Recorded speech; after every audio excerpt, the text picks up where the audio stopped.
Welcome to Living in Beauty.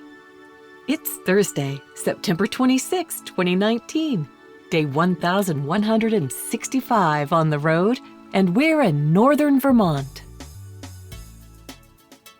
We're not camping snobs. County, state, and national parks are our favorite, but the occasional well-managed private campground with full hookups is a real treat.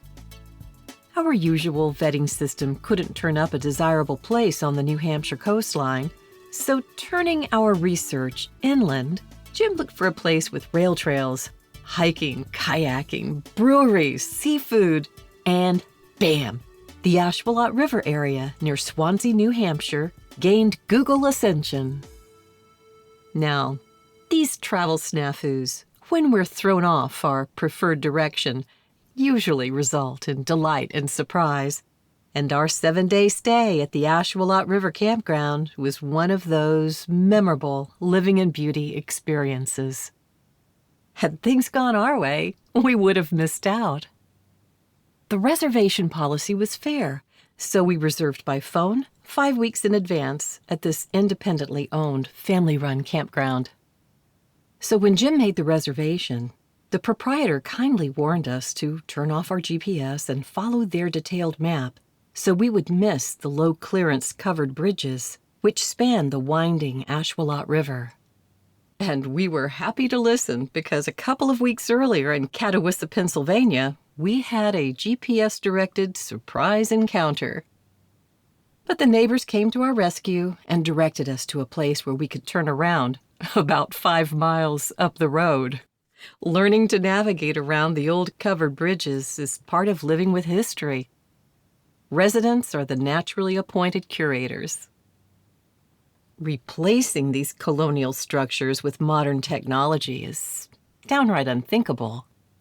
But then, bridges are my favorite form of architecture because even the name is functional. The word bridge describes utility in action.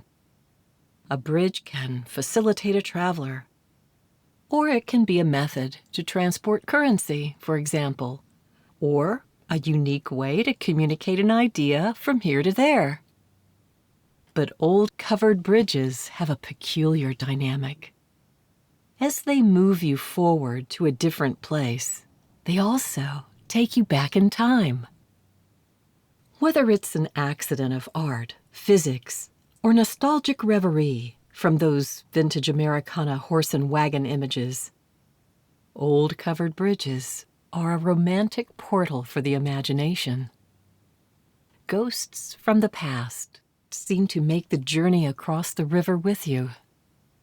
The dreamy, meandering Ashuelot River contributes to the surreal effect, as Nancy Priest wrote in her poem Over the River, published in 1883. When we arrived, our camp host gave us a map with all the tourist information necessary to view the covered bridges and other places to visit, like historic buildings and shops. The map also includes hiking and cycling trails and boat launches. We say bike or cycling trails, but they're called rec trails or rail trails in New England because snowfall facilitates snowmobiles, cross-country skiing, and even dog sleds. Most rec trails developed along abandoned railways are a work in progress. North of Keene, the Cheshire Trail got a bit rough, but our folding bikes with specialty off-roading tires plowed over the rocks, roots, and loose sand.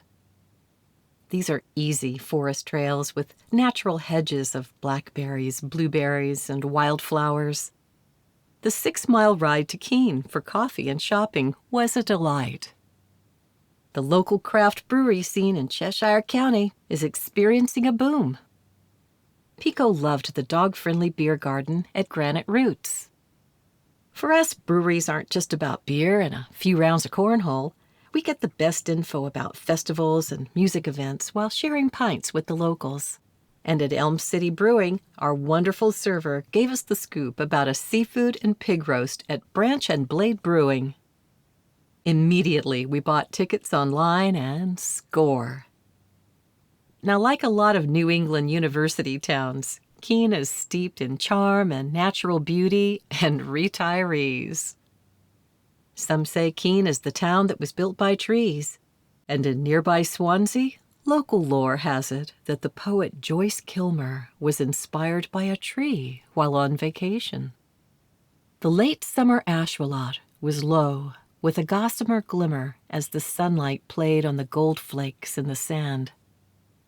With nothing else to do on a warm and sassy New Hampshire day, we put in right at our campsite and paddled the couple of miles or so to Sawyer's Crossing Covered Bridge, built in 1859 to replace the 1771 bridge. Standing beneath that marvelous structure, we paid homage to its beautiful old bones and the craftsmen who built it. Then, momentarily, we surrendered our thoughts to the ghosts of people, animals, and vehicles that have crossed these boards throughout the decades. The doctor or midwife races on horseback to deliver a baby. A fugitive slave waits beside the pilings for a ride to approach. A weary World War I soldier returns home. And yes, a family in a carriage carries a freshly harvested tree, just like on the vintage Christmas cards. The current was mild, the water warm, the breeze gentle. We pulled the boats across the dry places and swam across the deep places. But one way and another, the golden sanded Ashuelot carried us home.